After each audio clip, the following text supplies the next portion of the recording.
Warahmatullahi wabarakatuh.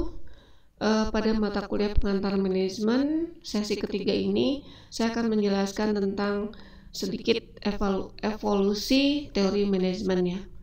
Walaupun secara lengkap dan barangkali jelasnya nanti mahasiswa harus mempelajari dari textbook, dari sumber-sumber referensi yang banyak, tapi barangkali secara umum saya bisa menjelaskan mengenai histori teori manajemen hingga saat ini. Jadi kalau teori manajemen ini dibuat pengelompokan gitu ya, secara garis besar terbagi menjadi 3 kelompok, yaitu kelompok aliran klasik, kelompok aliran hubungan manusiawi, dan kelompok modern, manajemen modern. Nah, kelompok aliran klasik ini sebagai awal teori manajemen, di mana pencetus yang sangat dikenalnya adalah Frederick Taylor. Jadi Taylor ini digunakan baik untuk di manufaktur gitu ya, maupun dalam organisasi lainnya, diakui sebagai bapak manajemen ilmiah ya. Dikatakan bapak manajemen ilmiah karena Taylor inilah yang mencetuskan time and motion study. Jadi bagaimana studi waktu dan gerak ya. Jadi perusahaan itu melakukan riset bagaimana menyelesaikan atau mengerjakan sebuah pekerjaan. Gerakannya seperti apa, butuh berapa lama, dari situ nanti akan menemukan standar pekerjaan. Dari standar itu maka akan muncul target pekerjaan yang harus diselesaikan. Jadi aliran klasik ini dikatakan sebagai konsep pemikiran manajemen ilmiah ya. Kenapa ilmiah? Karena tadi ya, dalam menyelesaikan permasalahan perusahaan atau pabrik atau manufaktur, itu pendekatannya sangat ilmiah gitu. Efisiensi, rasionalisasi itu menjadi perhatian. Salah satu hasil dari aliran klasik adalah spesialisasi. Jadi muncul spesialisasi itu adalah hasil riset di mana ditemukan bahwa produktivitas dari spesialisasi itu jauh lebih tinggi dibandingkan dengan kalau pekerjaan tidak dibuat spesialisasi gitu. Kelemahannya dari konsep manajemen ilmiah ini adalah lebih fokus pada rasionalisasi manusia. Jadi kurang memperhatikan aspek-aspek sosial dan psikologis dari sumber daya manusia. Saat ini kita tahu bahwa sumber daya manusia itu tidak akan pernah bisa diperlakukan sama seperti sumber daya yang lain gitu. Nah, hal itu pada saat aliran klasik itu coba dihilangkan atau diminimalisir ya, aspek-aspek seperti itu. Nah, itu dikatakan sebagai kelemahan karena memang dalam jangka panjang akhirnya konsep ini mengalami kegagalan. Artinya kegagalan itu ternyata sumber daya manusia menjadi stres, bosan gitu ya. Pada akhirnya kalau sudah merasakan seperti itu, akhirnya produktivitas menjadi turun lagi gitu. Nah, berdasarkan kekurangan dari teori klasik ini nanti akan muncul teori hubungan manusiawi. Nah, tadi konsep manajemen ilmiah yang diterapkan di pabrik atau manufaktur.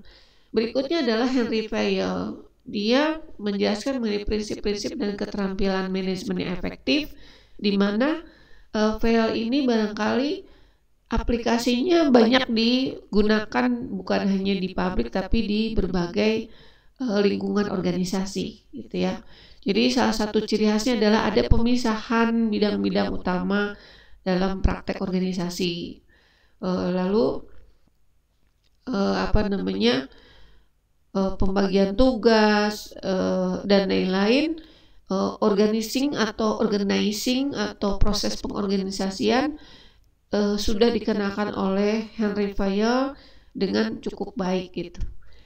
Cuman tadi pada saat membicarakan mengenai manajemen, sama pada dasarnya di sini ada perhatian terhadap sumber daya manusia, tidak persis betul-betul diperlakukan seperti mesin ya, tapi karakteristik spesial atau kekhususan dari sumber daya manusia yang memiliki kebutuhan sosialnya memang ciri khasnya adalah kurang diperhatikan.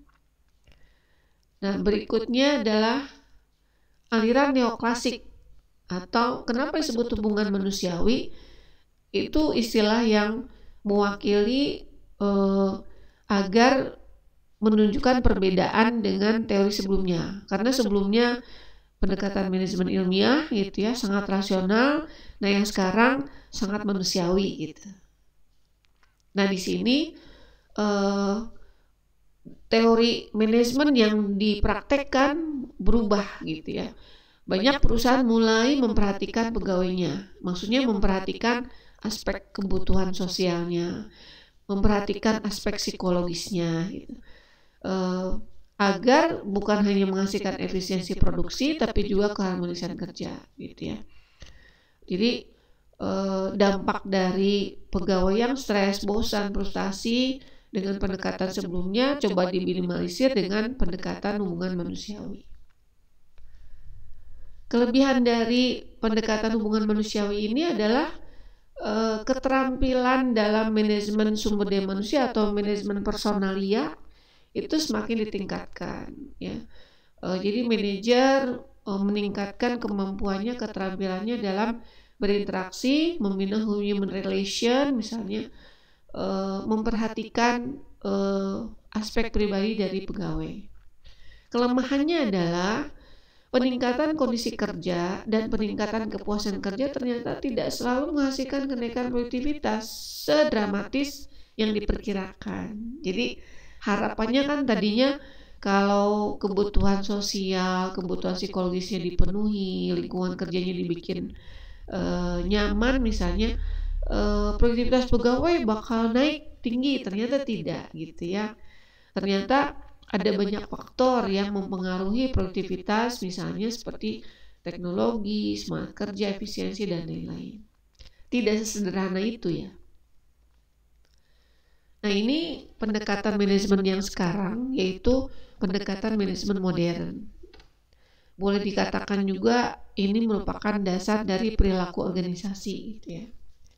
Jadi pada pendekatan modern ini dalam menggunakan atau memanage sesuatu itu harus hati-hati, itu intinya. Hati-hati di sini adalah harus memperhatikan banyak faktor. Kalau di sini dikatakan organisasi sebagai suatu keseluruhan itu dan pendekatan manajer individualnya untuk pengawasan harus sesuai dengan situasi. Pendekatan motivasional yang menghasilkan komitmen pekerja terhadap tujuan organisasi sangat dibutuhkan. Jadi kalau bicara pendekatan motivasional, artinya harus memperhatikan bagaimana situasi dan kondisi pegawai. Kalau tadi yang pendekatan hubungan manusiawi itu asumsinya sama ya. Setiap orang sama lah, kebutuhannya sama.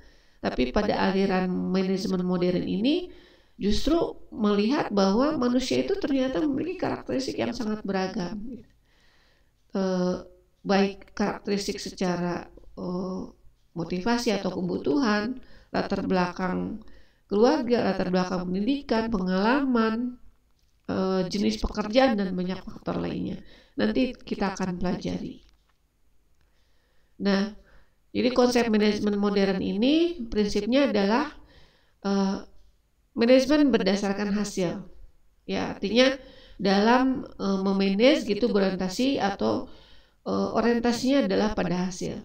Manajemen berdasarkan tanggung jawab sosial, artinya memperhatikan good corporate governance. Manajemen berdasarkan sasaran atau MEO ya, manajemen by objective. Manajemen berdasarkan pengecualian dan manajemen terapan. Ini adalah konsep-konsep manajemen modern. Nah, ini silakanlah, ini harus dibaca ya. Kalau dijelaskan barangkali tidak cukup dalam 2 jam, 3 jam. Nah, ketika berbicara tentang konsep manajemen modern, tadi sekali lagi prinsip umum yang harus kita pegang adalah memperhatikan situasi dan kondisi atau istilahnya manajemen kontingensi. Nah, situasi dan kondisi apa sih sebetulnya yang harus diperhatikan? Banyak sekali ya. Ini beberapa tantangan manajemen kalau dihubungkan dengan lingkungan global. Jadi ini baru bicara tentang lingkungan yang dihadapi secara umum oleh praktek manajemen saat ini. Yang pertama adalah peningkatan jumlah perusahaan global. Artinya ketika jumlah perusahaan global meningkat, maka otomatis sebetulnya kita berhadapan dengan market yang lebih luas, karakteristik konsumen yang lebih beragam, misalnya kan, karakteristik supplier, kultur dan lain-lain yang berbeda-beda. Ini juga sebuah tantangan bagi penerapan manajemen, di mana kita dituntut untuk mampu fleksibel dengan kondisi yang sangat kompleks. Yang kedua, berbicara manajemen saat ini adalah kita dituntut untuk membangun competitive advantage atau keunggulan bersaing. Artinya perusahaan yang berhasil itu tidak selalu perusahaan yang memiliki sumber daya yang lebih daripada pesaing, gitu ya, sumber daya uang misalnya, modal gitu ya, tidak selalu sebagai competitive advantage, tergantung jenis organisasi apa itu, gitu kan. Kalau bisnis apa yang dihadapi. Competitive advantage artinya keunggulan bersaing, tentu dikatakan sebuah keunggulan harus memperhatikan betul ini industri apa, dia ada di industri apa gitu ya. Lalu untuk memenangkan persaingan dia harus unggul dalam aspek apa gitu. Jadi tidak selalu memiliki modal yang besar itu sebagai keunggulan bersaing. Sekarang pun manajemen dihadapkan dengan tuntutan untuk memelihara standar etika. Jadi dengan peningkatan jumlah perusahaan global, tentu saja standar etika pun menjadi lebih ketat ya, harus lebih diperhatikan. Manajemen saat ini berhadapan dengan SDM yang beragam, bukan hanya beragam dalam arti kultur tadi ya, jadi sumber daya manusia yang berasal dari berbagai negara, tapi juga beragam dalam arti jenis kelamin gitu ya. Sekarang banyak perempuan yang menduduki posisi-posisi strategis, beragam dalam arti tingkat pendidikan, beragam juga bisa dalam arti kemampuan gitu ya. Karena kalau saat ini dengan kemudahan teknologi orang bisa memiliki skill yang jauh lebih baik dibandingkan dengan pimpinannya. Berikutnya adalah penggunaan IT dan e-commerce. Ini juga merupakan tuntutan untuk manajemen yang cukup berat ya. Karena saat ini perusahaan dikatakan berhasil memasuki pasar yang lebih luas itu hanya kalau dia bisa memaksimalkan penggunaan IT dan e-commerce. Nah, oleh karena itu ketika memanage, terutama manajemen sumber daya manusia, ini memiliki keunikan tersendiri. Nah, ini contoh tadi bicara tentang competitive advantage ya. Bagaimana sih perusahaan yang dikatakan memiliki keunggulan bersaing, competitive advantage, bisa dengan meningkatkan efisiensi ya. Jadi ini sekali lagi tidak sama ya. Mungkin di perusahaan atau organisasi tertentu keunggulan bersaing itu adalah kalau dia lebih efisien. Tapi itu tidak bisa dianggap sebagai berlaku bagi perusahaan bagi industri yang lain. Bagi industri yang lain barangkali keunggulan bersaing lewat meningkatkan quality. Nah, kalau quality barangkali ini diakui oleh banyak sekali ya, bahwa kualitas merupakan keunggulan bersaing dan memang relatif sulit dicapai gitu ya. Makanya konsep-konsep manajemen mutu itu banyak dari dulu sampai sekarang. Terutama dari dulu orang menerapkan TQM ya, Total Quality Management, Six Sigma. Itu adalah upaya-upaya untuk meningkatkan kualitas. Standar mana yang dipakai? Standarnya standar internasional gitu ya. Bisa pakai ISO, bisa pakai MBNQA. Yang jelas kualitas itu keunggulan bersaing yang barangkali sangat dibutuhkan, apalagi kalau perusahaannya mau go internasional. Meningkatkan kecepatan, fleksibilitas, dan inovasi, meningkatkan responsifnya pada customer, ini juga merupakan keunggulan bersaing. Jadi sesuatu yang sangat menyenangkan konsumen itu dianggap sebagai sesuatu yang penting untuk dimiliki oleh perusahaan sebagai keunggulan bersaingnya. Ini kan sesuatu yang disukai konsumen ya, responsiveness, cepat, fleksibel, inovasi. Nah ini tadi ya sudah dibahas. Nah ini tadi bicara tentang standar etika, bagaimana sih di lingkungan yang global kita bisa tetap memelihara standar etika. Padahal misalnya kita berhadapan dengan apa? Satu, external pressure from stockholder or stakeholder. Jadi kadang-kadang kita mau etis tapi tekanan dari pemilik modal ini gimana perusahaan harus untung misalnya ya. Ini uang saya jangan sampai hilang misalnya kan, modal investasinya. Terus bisa juga internal pressure dari top management kepada lower level manager. Bisa ya, target misalnya kan, realitanya misalnya kondisinya nggak memungkinkan, tapi ini kalau nggak bisa dicapai misalnya top management kinerjanya dianggap buruk misalnya.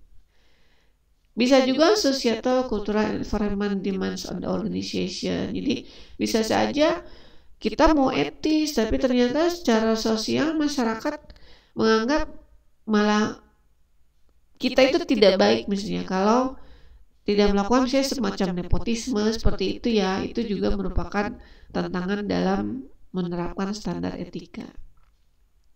Bisa juga terkait dengan pencemaran lingkungan seperti itu.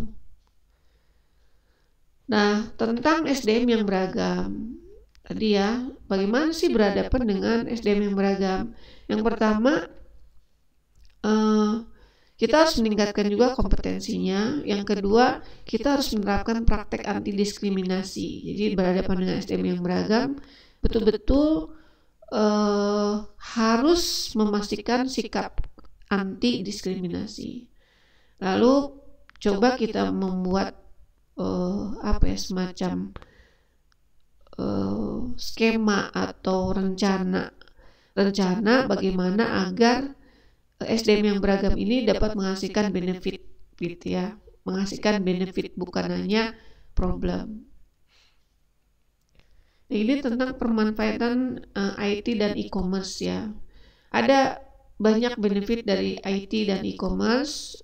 Yang pertama ada informasi tentang organisasi lebih tersedia untuk pihak eksternal, lebih mudah ya, lebih banyak.